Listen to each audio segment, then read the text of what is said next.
Day first start करते हैं। Website launch blueprint, how to create website. सबसे पहले हम चलते हैं कि वेबसाइट होती क्या है।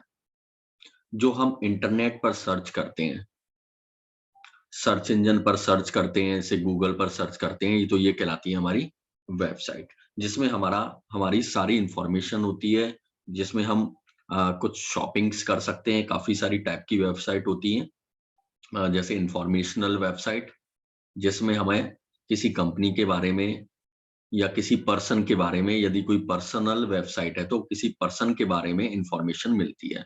और ई कॉमर्स वेबसाइट, यानी अ, यदि कोई ई कॉमर्स वेबसाइट है तो हम इसमें शॉपिंग कर सकते हैं। ठीक है, तो ये होती है वेबसाइट। आगे चलते हैं। सबसे पहले वेब डिजाइनर की बात करते हैं कि ये एक वेब डिजाइनर कौन होता है। जो किसी वेबसाइट को डिजाइन करता है, कलर का ध्यान रखता है, टेक्स्ट का ध्यान रखता है, उसकी स्टाइल का ध्यान रखता है, ग्राफिक्स, इमेजेस, ये सारी चीजें देखता है। तो ये होता है वेब डिजाइनर। यानी लुक कैसा जा रहा है, अच्छा दिख रही है डिजाइन, नहीं दिख रही, ये सारी चीजों का ध्यान रखता है वेब डिजाइनर। किन किन टूल्स का यूज करता है? फोटोशॉप, इलस्ट्रेशंस,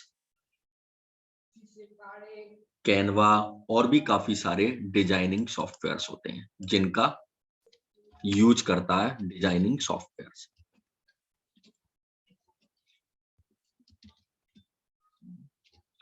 एक वेब डिजाइनर, ठीक है, वेब डिजाइनिंग समझ में, वेब डिजाइनर क्या काम करता है ये समझ में आ गया होगा। डिजाइन को तैयार करने का, ओवरऑल डिजाइन तैयार की किसी वेब डिजाइनर ने, चाहे फोटोशॉप में की, कैनवा में की, या फिर किसी दूसरे डिजाइनिंग सॉफ्टवेयर में की, उससे कोई फर्क नहीं पड़ने वाला किसमें की है।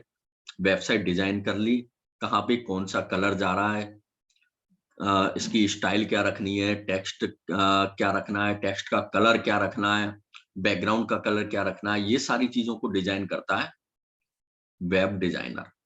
ठीक है, वेब डिजाइनर ने वेबसाइट डिजाइन कर दी, हम फोटोशॉप में या फिर किसी और सॉफ्टवेयर में, उसके डिजाइन करने के बाद इस डिजाइन को आगे जाते हैं front end developer, back end developer, या फिर फुल स्टैक डेवलपर।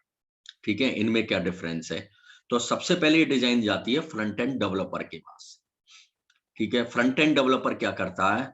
इस डिजाइन को HTML, CSS और जावा स्क्रिप्ट की हेल्प से उसकी डिजाइन को तैयार करता है। यानी उसने सॉफ्टवेयर पर तैयार करके दी, जिसका किसी कोडिंग लैंग्वेजेस से, किसी कोडिंग से, हम इसे कोडिंग लैंग्वेज नहीं कह सकते, किसी कोडिंग से कोई लेन देना नहीं होता, मात्र एक सॉफ्टवेयर होता है जिस पर डिजाइनर वर्क करता है। जबकि उसके बाद अपनी डिजाइन को फ्रंट एंड डेवलपर के पास भेज देता है। Front end developer HTML, CSS, जावा स्क्रिप्ट में जो कोड होते हैं, उन कोडिंग का यूज करते हुए उसकी डिजाइन को इंटरनेट पर लेके आता है। ये काम हो गया, फ्रंट एंड डेवलपर ने अपना काम खत्म किया यहाँ पे। उसके बाद आगे जाता है बैकएंड डेवलपर के पास। ये पूरी डिजाइन, इसकी कोडिंग बैकएंड डेवलपर के पास जाती है। बैकएंड डेवलपर SQL, MySQL और PHP और भी काफी सारी लैंग्वेजेज होती हैं। ठीक है, इनकी हेल्प से उसका डाटाबेस तैयार करता है, सर्वर साइड की प्रोग्रामिंग करता है। ठीक है, ये करता है बैकएंड डेवलपर। अभी हम थोड़ी बात करते हैं कि डाटाबेस और सर्वर साइड प्रोग्रामिंग कैसे वर्क करता है। ठीक है, तो इस तरह से हमारी बैकएंड डेवलपर के पास जाने के बाद हमारी एक वेबसाइट कंप्लीट होती है। यानी सबसे पहले डिजाइनर के पास गई, उसके बाद फ्रंट एंड डेवलपर के पास गई, उसके बाद फ्रंट एंड डेवलपर का जो डाटा है वो गया बैक एंड डेवलपर के पास, उसके बाद हमारी वेबसाइट लाइव होती है। ठीक है,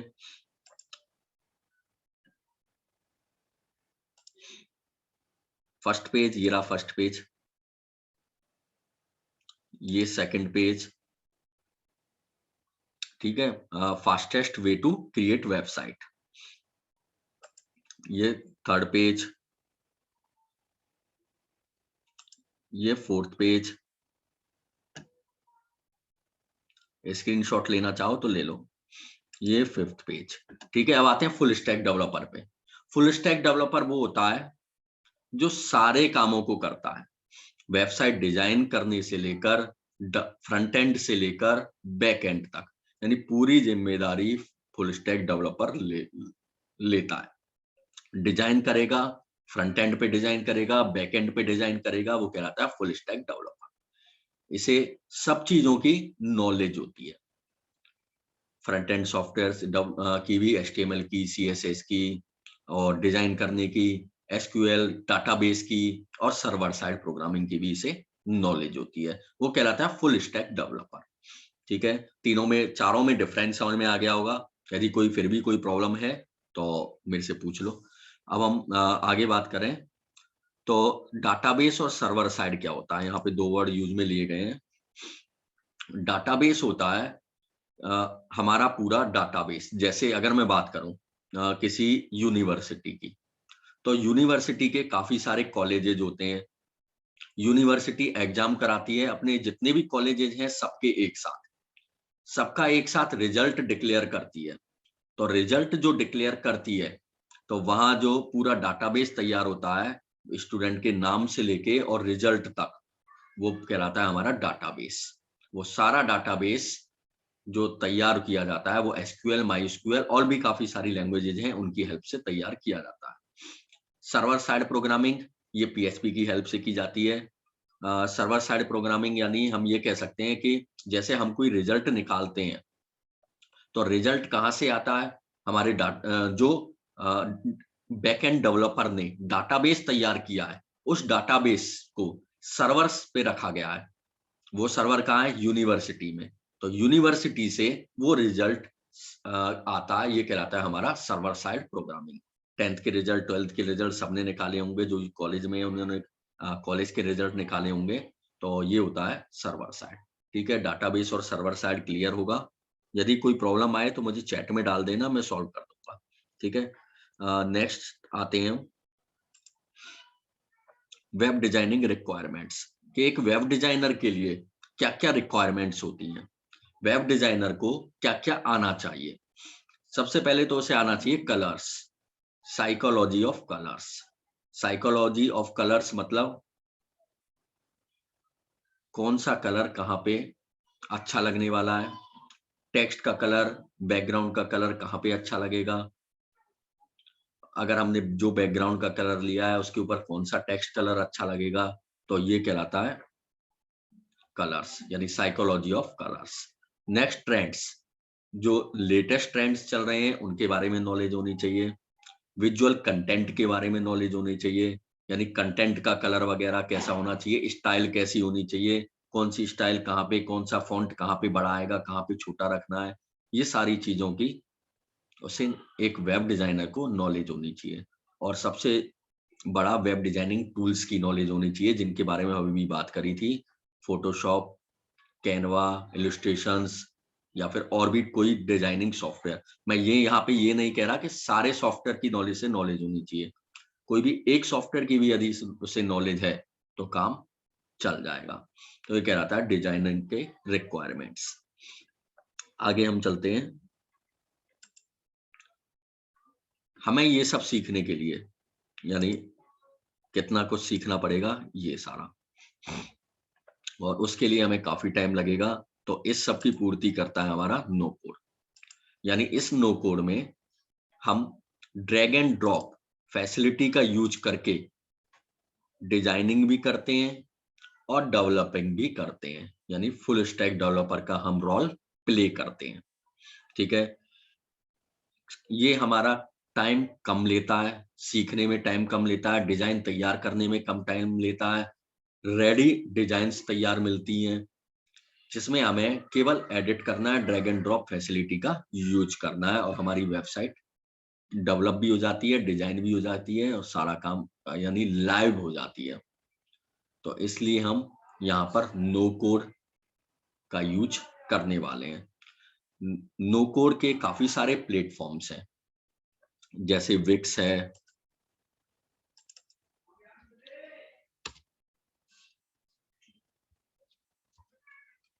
शॉपिफाई, मैग्नेटो और वर्डप्रेस।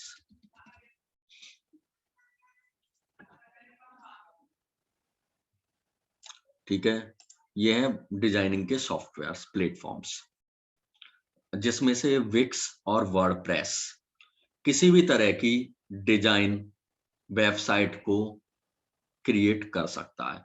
शॉपिफाई और मैग्नेटिव की बात करें तो ये ई कॉमर्स वेबसाइट डिजाइन करता है। यहां पर जो हम पढ़ने वाले हैं वो पढ़ने वाले हैं वर्डप्रेस के बारे में। वर्डप्रेस के बारे में क्यों? वर्डप्रेस के बारे में इसलिए, एक मिनट, वर्डप्रेस के बारे में इसलिए क्योंकि ये हर तरह की डिजाइन्स, हर तरह की वेबसाइट अवेलेबल कराता है। यानी e commerce website, educational website, information वाली वेबसाइट, न्यूज वेबसाइट, ब्लॉगिंग वेबसाइट, हर तरह की वेबसाइट हम इस वर्डप्रेस में बना सकते हैं। दूसरा, ये इजी होता है, यूज में लेना इजी होता है, सीखना इजी होता है, और वेबसाइट इसमें क्रिएट करना बनाना इजी होता है। यानी ओवरऑल और जितने भी प्लेटफॉर्म्स हैं ये सबसे ज्यादा इजी है, इसलिए हम यहाँ पे नो कोड टेक्नोलॉजी के रूप में, नो कोड प्लेटफॉर्म के रूप में वर्डप्रेस का यूज करते हैं। वेबसाइट बनाने के लिए हम आते हैं वेबसाइट पे। ये तो हो गए प्लेटफॉर्म की बात कि हम वर्डप्रेस का यूज क्यों करते हैं। अब आते हैं वेबसाइट बनाने के लिए हमें क्या क्या रिक्वायरमेंट्स होती हैं। सबसे पहले तो हमें रिक्वायरमेंट होती है डोमेन नेम की। इसके बाद जो रिक्वायरमेंट होती है वो होस्टिंग। सबसे पहले हम बात करते हैं डोमेन नेम की कि डोमेन नेम क्या होता है। ठीक है, जैसे तुम्हारा नाम है, मेरा नाम है, सबका नाम है, तो ये कहलाता है हमारा डोमेन। यदि किसी को किसी एड्रेस पर पहुंचना है तो कैसे पहुंचा जा सकता है? उसके नाम और एड्रेस के द्वारा। तो इसी तरीके से यदि हमारी कोई वेबसाइट है तो किस तरह से पहुंचा जा सकता है? डोमेन नेम के द्वारा। ठीक है, जैसे हमारी दुकान पर किसी को आना है, इंस्टीट्यूट पर किसी को आना है तो कैसे आएगा? इंस्टीट्यूट के नाम से आएगा, उसका एड्रेस भी पता होना चाहिए जब वो आएगा। उसी तरीके से हमारी वेबसाइट जो है एक तरह से हमारी दुकान है, हमारी शॉप है, उस पर कैसे पहुंचेगा हमारी शॉप पर वो, उसे हमारी वेबसाइट का नाम पता होना चाहिए। तो यही नाम हमारा कहलाता है डोमेन नेम। ठीक है, डोमेन नेम की यदि मैं बात करूं तो मैं एक एड्रेस लिखता हूं यहाँ पे।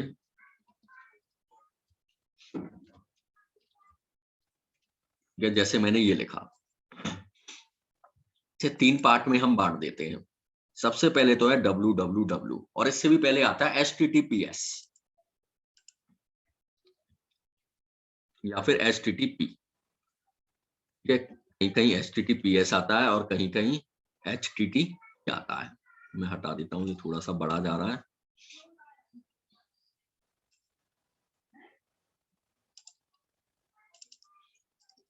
ठीक है, कहीं कहीं तो आता है HTTP और कहीं कहीं आता है HTTPS। HTTP मतलब हाइपर टेक्स्ट ट्रांसफर प्रोटोकॉल, और HTTPS मतलब hyper text transfer protocol secure. Secure यानी जहां पे HTTPS लगा हुआ है तो इसका मतलब हमारा जो कनेक्शन है वो सिक्योर कनेक्शन है। हम इस वेबसाइट पर पेमेंट कर सकते हैं। ठीक है, तो ये कहलाता है हमारा HTTPS, सिक्योर वेबसाइट। आगे चलते हैं वापस, इसके आगे HTTPS लगा हुआ है। ठीक है, अब हम आगे चलते हैं www यानी वर्ल्ड वाइड वेब, यानी ये वेबसाइट इंटरनेट पर लाइव है।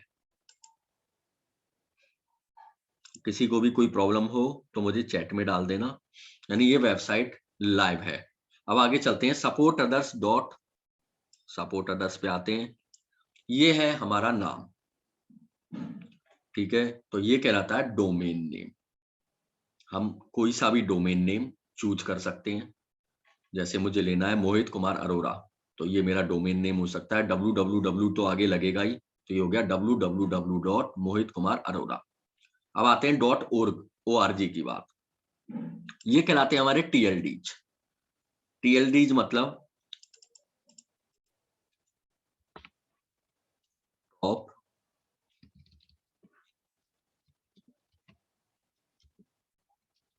Level domains.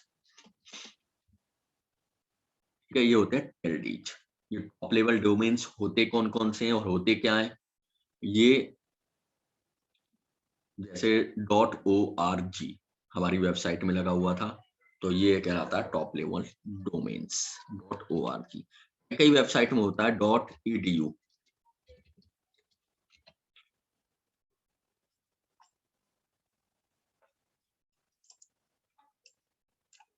उसे मैं छोटा करता हूं।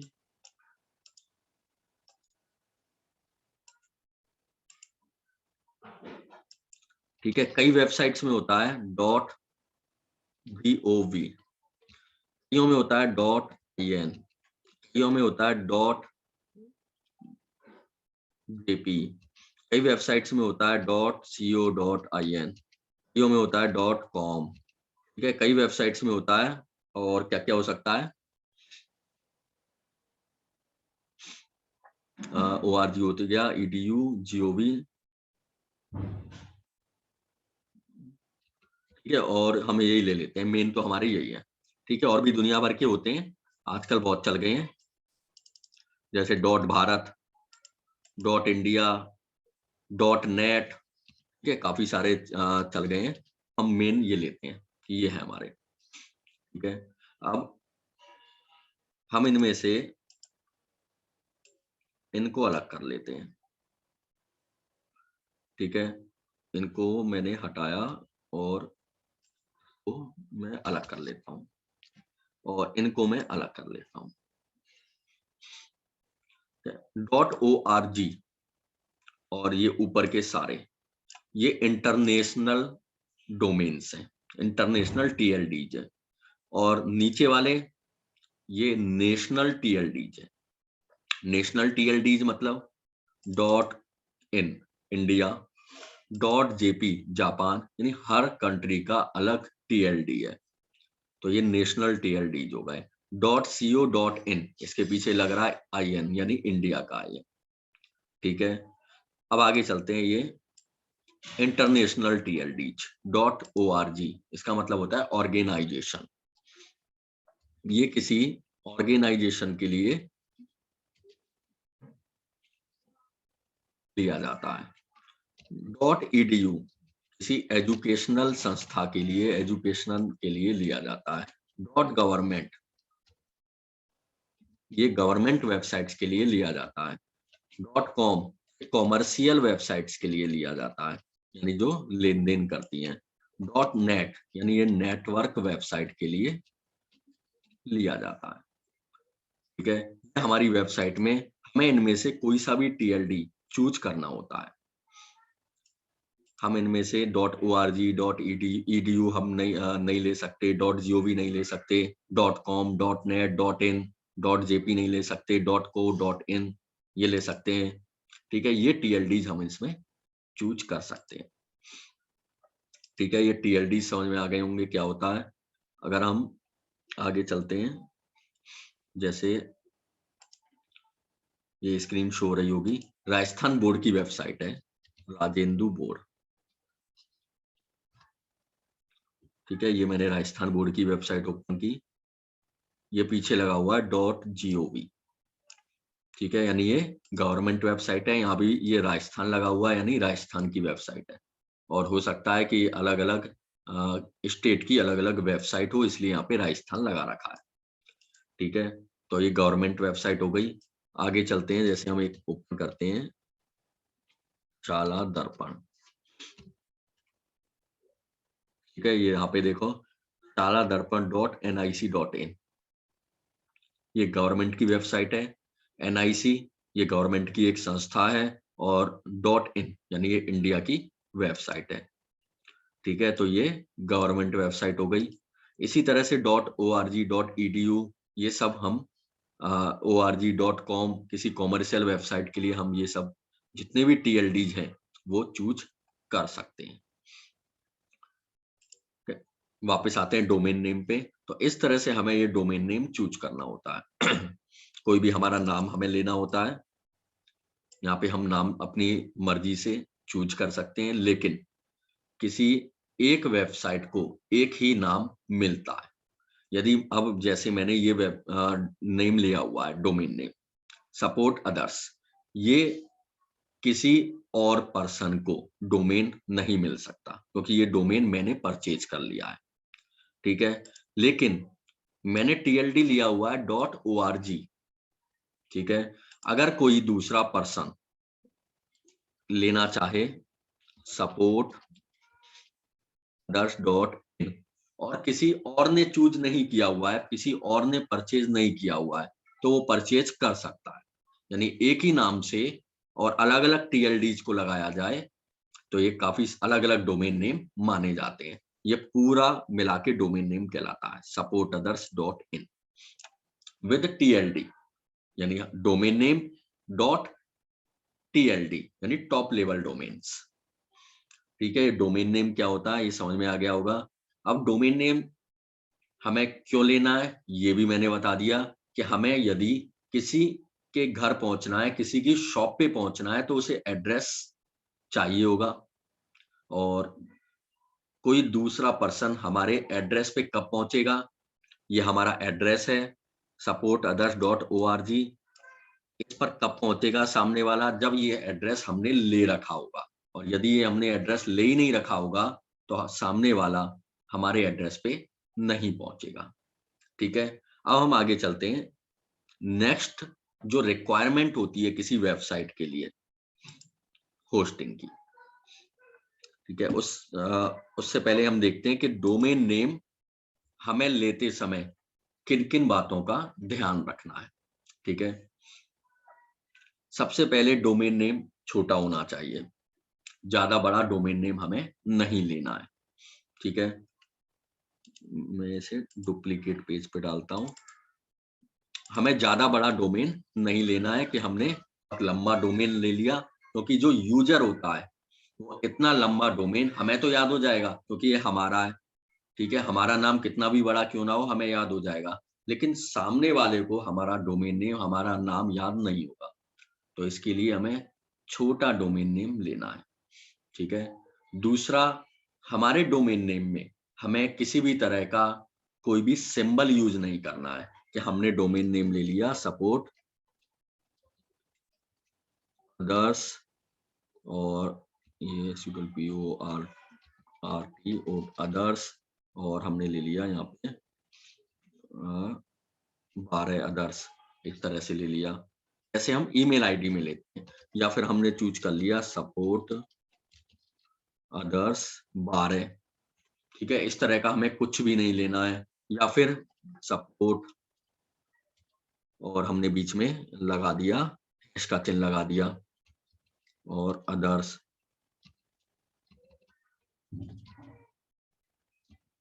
ठीक है। हम ईमेल आईडी बनाते समय ऐसा ही करते हैं। मान लो सपोर्ट अदर्स किसी और ने लिया हुआ है, तो हम क्या करेंगे, support others 12, support 12 others, support others .ACS, हम ऐसे ईमेल आईडी चूज कर लेते हैं। लेकिन डोमेन नेम चूज करते समय हमें ऐसा कुछ भी नहीं लेना है, क्योंकि जो यूजर है वो इस तरह के नेम्स को बिल्कुल भी याद नहीं रख पाएगा, ठीक है। और नेक्स्ट ये तो हो गया कि हमें नंबर नहीं लगाने, कोई भी स्पेशल सिंबल नहीं लगाना, और ज्यादा बड़ा नाम नहीं लेना। दूसरा, हमें इस चीज का ध्यान रखना है कि यदि हमारा डोमेन नेम हमारे बिजनेस से मिलता जुलता यदि हम लेते हैं तो बेटर रहने वाला है। कैसे, जैसे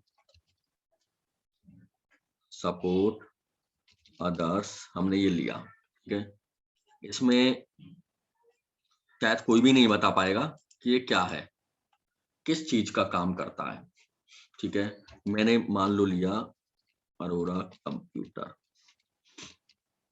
ठीक है। यहाँ पे साफ साफ शो हो रहा है कि कंप्यूटर का काम होगा, ठीक है। यदि हम इस तरह का डोमेन नेम लेते हैं जो हम वर्क से मिलता जुलता है तो हमारे लिए बेटर होने वाला है। यदि बिजनेस वेबसाइट है तो, यदि पर्सनल वेबसाइट है जैसे मैं चूज करता हूं मोहित कुमार अरोड़ा, ठीक है, हर कोई समझ जाएगा कि ये पर्सनल वेबसाइट कि यहाँ पे नाम से ली हुई है।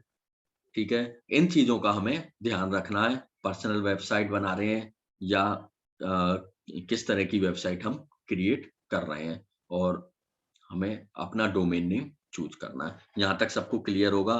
ऐसा तो नहीं है कि मैं चलता जा रहा हूं और यहाँ तक का क्लियर ना हो। अच्छा, क्लियर है तो चैट में डाल दो।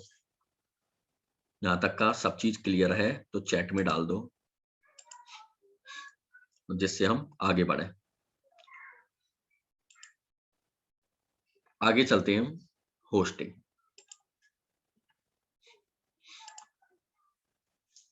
हमने अपना नाम ले लिया, हमारा नाम भी हो गया। अब हम रहेंगे कहाँ पे? हमें प्लॉट भी लेना है। ठीक है, मान लो हमने कोई सामान खरीदा तो उसके लिए क्या चाहिए होगा? हमें जगह चाहिए होगी। मान लो हमने फ्रिज खरीद लिया तो फ्रिज को रखेंगे कहाँ? हवा में लटकाएंगे या रोड पे रखेंगे? हमें उसके लिए अपने लिए स्पेशल जगह रख लेनी होगी, तो वो जगह कहलाती है हमारी होस्टिंग। ठीक है, समझ में आ गया होगा होस्टिंग क्या होती है? हमारी जगह जहां पर हमारा नाम, हमारी शॉप का नाम रहने वाला है। ठीक है, अब हमने डोमेन नेम ले लिया और मान लो हमने अपनी शॉप का नाम ले लिया। अब उस शॉप में क्या क्या सामान रहने वाला है, ठीक है, उस सामान को हम फाइल्स नाम दे रहे हैं कि हमारा जो कुछ भी है। अब यहाँ पे एक्चुअल सामान तो, एक्चुअल फ्रिज तो इसमें रखेंगे नहीं कि हमने इसमें फ्रिज डाल के रख दिया या कूलर डाल के रख दिए, एसी डाल के रख दिए। हमें इनके फोटोग्राफ्स, इनकी डिटेल्स, कौन कौन से फ्रिज हैं हमारे पास, उसकी पूरी डिटेल्स, उसकी कितनी प्राइस है, हमारे पास कौन कौन से एसी हैं, कौन कौन से कूलर हैं, हमारे पास जो भी सामान है वो सारा कुछ हमारी फाइलों के रूप में होता है हमारे डोमेन में। तो इन फाइलों के लिए हमें घर चाहिए, जगह चाहिए, उसको कहते हैं हम होस्टिंग। ठीक है, होस्टिंग क्लियर होगा? ये होस्टिंग और डोमेन्स दोनों हमें परचेज करने होते हैं। ठीक है, जिस तरह से हमें अपना नाम परचेज करना होता है, हम पंडित बुलाते हैं, अपना नाम रखवाते हैं, थोड़ा सा चंदा चढ़ाते हैं जब हमारा नाम आता है। ठीक है, उसी तरह से ये हमारा डोमेन नेम भी हमें परचेज करना होता है, और हमें रहने के लिए जगह भी चाहिए होती है, वो सब फ्री में नहीं आती, हमें परचेज करना होता है। उसी तरीके से होस्टिंग भी हमें परचेज करनी होती है। आगे चलते हैं, होस्टिंग होती कौन कौन सी है, कितने प्रकार की हम होस्टिंग को ले सकते हैं। सबसे पहले है free web hosting. Free hosting का मतलब होता है कि हमने अपनी फाइलों को बाहर रोड पे रख दिया। ठीक है, बाहर रोड पे बहुत सारी जगह है, और हाँ, ये क्या हुआ? हाँ, रखा था, लेकिन पंडित को पैसे भी तो दिए थे, फोकट में थोड़ा रखा था। ठीक है, हाँ, फ्री वेब होस्टिंग क्या होती है? यानी हमने अपनी फाइलों को, हमारी इंपॉर्टेंट फाइलों को, हमारे फ्रिज को, कूलर को, हमारे एसी को बाहर रोड पे रख दिया है, बाहर मैदान में, खुले मैदान में, जैसे कोई भी आएगा, यूज में लेगा और चलता बनेगा। तो ये कहलाती है फ्री वेब होस्टिंग। ठीक है, दूसरा नुकसान क्या होता है फ्री वेब होस्टिंग में? फ्री के सामान की कोई भी सर्विसिंग नहीं होती। मान लो हमने फ्री वेब होस्टिंग ले ली, यदि होस्टिंग में कोई प्रॉब्लम आ जाती है तो हमारी फाइलें वर्क नहीं कर रही हैं, हमारी साइट नहीं चल रही है, और लाइव है लेकिन कोई डाटा शो नहीं हो रहा है, उलट-सुलट शो हो रहा है, तो हमारी कौन हेल्प करने वाला है? यदि कोई चीज़ हमने फ्री में ले रखी है, तो हमारी कोई भी हेल्प नहीं करता। ठीक है? तो हमें फ्री वेब होस्टिंग बिल्कुल भी नहीं लेनी है। अगर कोई दे भी रहा हो कि ये लो फ्री वेब होस्टिंग यूज में ले लो, तो भी हमें फ्री की वेब होस्टिंग यूज में नहीं लेनी है, क्योंकि फ्री की कुछ भी कभी भी काम नहीं आती, उल्टा नुकसान ही होता है। ठीक है, फ्री वेब होस्टिंग दे रहा है, हमारे डाटा लीक होने की कोई जिम्मेदारी बिल्कुल नहीं। हमारा डाटा चोरी हो गया, हमारा डाटा डिलीट हो गया, इसकी कहीं भी कोई जिम्मेदारी नहीं होगी। हमने मेहनत करके अपनी पूरी वेबसाइट बनाई और फ्री वेब होस्टिंग पे लोड कर दी और कोई प्रॉब्लम आ गई, हमारा पूरा डाटा डिलीट हो गया, तो हमारी पूरी मेहनत बेकार जाने वाली है, क्योंकि उसमें ना तो कोई सुनवाई होने वाली है, ना ही कोई सर्विस होने वाली है। तो हमें फ्री वेब होस्टिंग को यूज में नहीं लेना है। नेक्स्ट आते हैं shared web hosting. Shared web hosting को ये सस्ती होती है। यदि हम स्टार्टिंग में चल रहे हैं तो हमें शेयर्ड वेब होस्टिंग का यूज करना चाहिए, क्योंकि हमारी नई नई वेबसाइट बनाई है हमने और हमारे पास बजट भी नहीं है।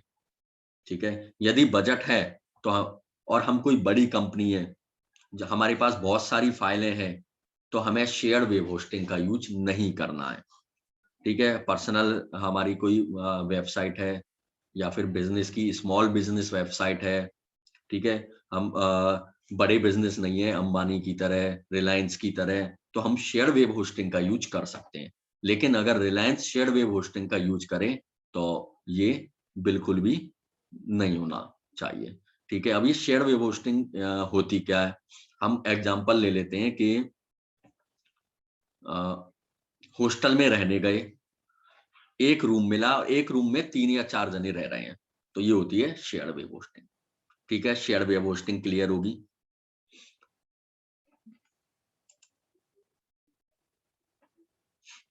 शेयर वेब होस्टिंग ले रखी है, ठीक है, मैंने भी शेयर वेब होस्टिंग ले रखी है। ठीक है, अपन लोगों के लिए एनफ है, जैसा मैंने एग्जांपल दिया है कि हम लोग ऐसे यूज में ले रहे हैं शेयर होस्टिंग। बड़ी बड़ी कंपनीज अगर हम हैं, बड़ी कंपनी चला रहे हैं, हमारी कोई टाटा बिरला की तरह कंपनी चल रही है, तो हम आगे नेक्स्ट होस्टिंग की तरफ जा सकते हैं। या फिर हमारा कोई इतना बड़ा काम है, मान लो हम बड़ी कंपनी नहीं है, लेकिन हमारा काम बड़ा है, जिसमें हमारे पास काफी सारा डाटा है, तो भी हम शेयर वेब होस्टिंग को स्किप कर सकते हैं और आगे नेक्स्ट होस्टिंग की तरफ जा सकते हैं।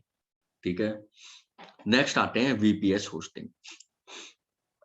वीपीएस होस्टिंग थोड़ी सी महंगी पड़ती है शेयर वेब होस्टिंग से, लेकिन डाटा सिक्योरिटी, डाटा सेफ्टी ज्यादा होती है, ज्यादा फाइल्स इसमें रखी जा सकती हैं।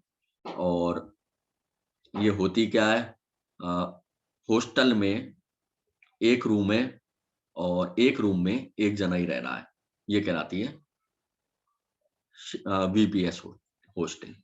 यानी एक रूम में एक जना रह रहा है। यदि हॉस्टल में 25 रूम है तो 25 जने रह रहे हैं, और 2500 से 2400 से हमें कोई लेन देना नहीं है, हम अकेले रूम में रह रहे हैं। तो हम एक अकेला रूम लेंगे और एक 4 जने मिलके रूम का किराया देंगे, रेंट देंगे, तो हमें सुविधा फीचर्स भी ज्यादा मिलने वाली है। एक रूम में 4 जने रह रहे हैं, स्पेस भी कम है हमारे पास। एक रूम में एक जना रह रहा है, पूरा कमरा, पूरा स्पेस मेरा है, कहीं भी मैं कोई सी भी फाइल रख सकता हूँ। ठीक है, और शेयर होस्टिंग में एक रूम में 3 जने भी रह रहे हैं, 3 लोग भी रह रहे हैं, तो उसकी भी फाइलें हैं, मेरी भी फाइलें हैं। हालांकि फाइलें इस तरह से अलमारी का ताला होता है, जिस तरह से 3 जने हॉस्टल में रह रहे हैं, तो हमें सबकी अपनी अपनी अलमारी मिली हुई है, हमारे पास लॉक है, और इसमें भी डाटा चोरी होने का, डाटा लीक होने का,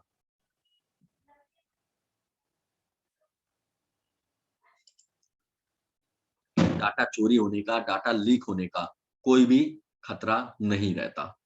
ठीक है, क्योंकि सबके पास अपनी अपनी अलग अलग अलमारी है, अलमारियों की चाबी है। ठीक है, और वीपीएस होस्टिंग में हमारे पास स्पेस भी ज्यादा है, सिक्योरिटी भी ज्यादा है, हमारी फाइलें भी हम कहीं भी रख सकते हैं। ये हो गई वीपीएस होस्टिंग। यहाँ तक क्लियर होगा?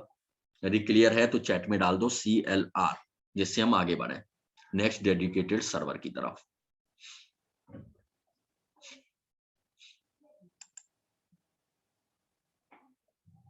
वेबसाइट में हमारी फाइलें रहती हैं,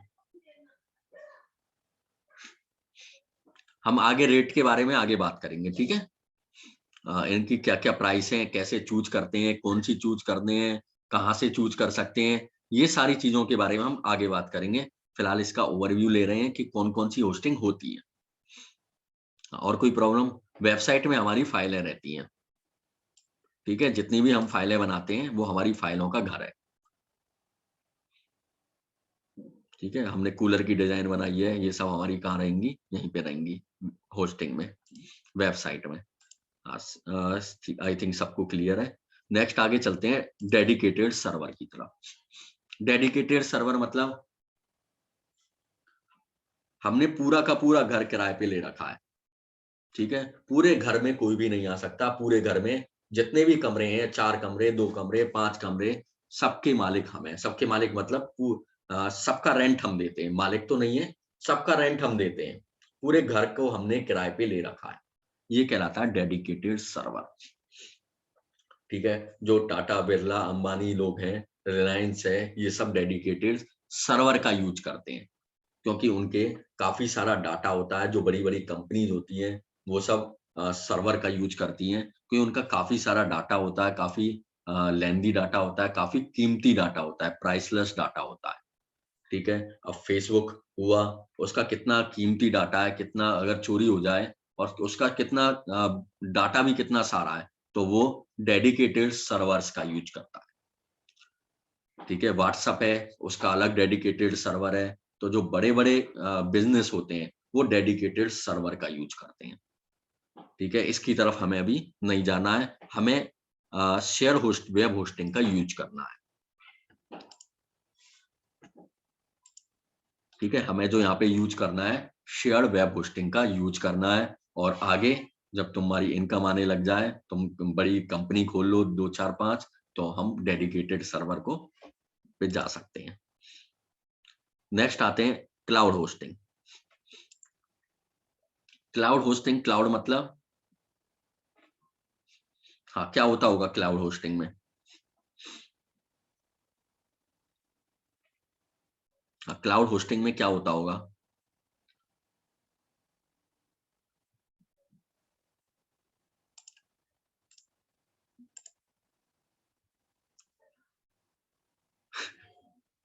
हाँ, पूरा टाउन ही अपना है। नहीं, ऐसा नहीं है, वो ज्यादा हो गया, ठीक है। पूरा टाउन नहीं है, हमें टाउन नहीं खोलना, ठीक है। आपको ज्यादा हो गया कि पूरा टाउन ही अपना है, अकेले मालिक। हाँ, ऐसा कुछ नहीं है। क्लाउड होस्टिंग में होता है बादलों में होस्टिंग, ठीक है। यानी एक क्लाउड सर्वर होता है, हमारी सारी फाइलें उस क्लाउड सर्वर में रखी होती हैं, ठीक है। क्लाउड सर्वर का मतलब क्या होता है? सब चीज अलग से नेट पर होती है। जैसे गूगल ड्राइव का नाम सुना होगा और सबके मोबाइलों में भी है, ठीक है। यदि हम अपना डाटा, हम लैपटॉप या पीसी की बात करते हैं, अपने पीसी की किसी ड्राइव में रखते हैं, यानी हमारे लैपटॉप में, कंप्यूटर में रखते हैं, और हमारा कंप्यूटर खराब हो जाता है, तो क्या होने वाला है? पूरी फाइलें डिलीट हो जाने वाली हैं। अगर यही डाटा हम गूगल ड्राइव में रखते हैं और हमारा लैपटॉप, कंप्यूटर, पीसी खराब भी हो जाए, तो क्या होने वाला है? हमारी फाइलों के साथ कुछ नहीं, क्योंकि हमारा डाटा क्लाउड में है। यानी हमारा डाटा किसी क्लाउड सर्वर में रखा हुआ है, जैसे गूगल ड्राइव में रखा हुआ है, ठीक है। हम गूगल ड्राइव से कभी भी, कहीं भी अपना डाटा निकाल सकते हैं। ये क्लाउड होस्टिंग की सुविधा होती है, ये क्लाउड फैसिलिटी होती है। ये सबके पास होती है क्लाउड की। जिसने जीमेल आईडी बना रखी है, वो उसके पास क्लाउड स्टोरेज होता है, जिसमें 5 जीबी तक डाटा कोई भी रख सकता है।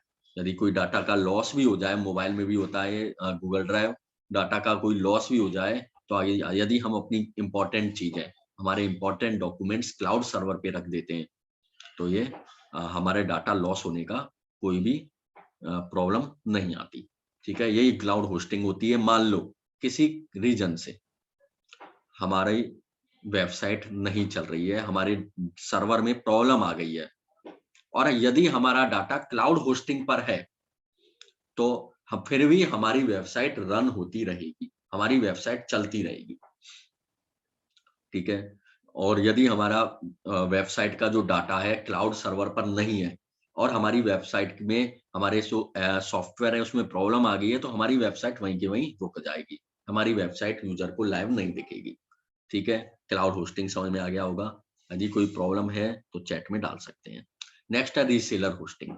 रीसेल यानी दोबारा सेल करना, ठीक है। ये हम ये कह सकते हैं कि पूरा घर हमने किराए पर ले लिया है, ठीक है। अब हम दूसरे लोगों को ढूंढ रहे हैं कि भैया हमारे साथ किराए पे रह ले, तो ये कहलाता है रीसेलर होस्टिंग। यानी तू इस कमरे में रह ले, अगर तुम्हें अकेला रहना है तो अकेले रह ले, और 2 जनों के साथ मिलके रहना है तो 2 जनों के साथ मिलके रह ले। ठीक है? ये हो गया रीसेलर होस्टिंग। यानी मैंने पूरी की पूरी होस्टिंग परचेज कर ली है, डेडिकेटेड सर्वर ले लिया है, या वीपीएस होस्टिंग परचेज कर ली है, कैसा भी हमने परचेज कर लिया है। ठीक है? और हम किराएदार ढूंढ रहे हैं, हम दूसरे पार्टनर को ढूंढ रहे हैं, तो ये रीसेलर होस्टिंग कहलाती है। ठीक है? ये क्लियर होंगे जितनी भी होस्टिंग के टाइप्स हैं 6, किसी को भी कोई प्रॉब्लम इनमें?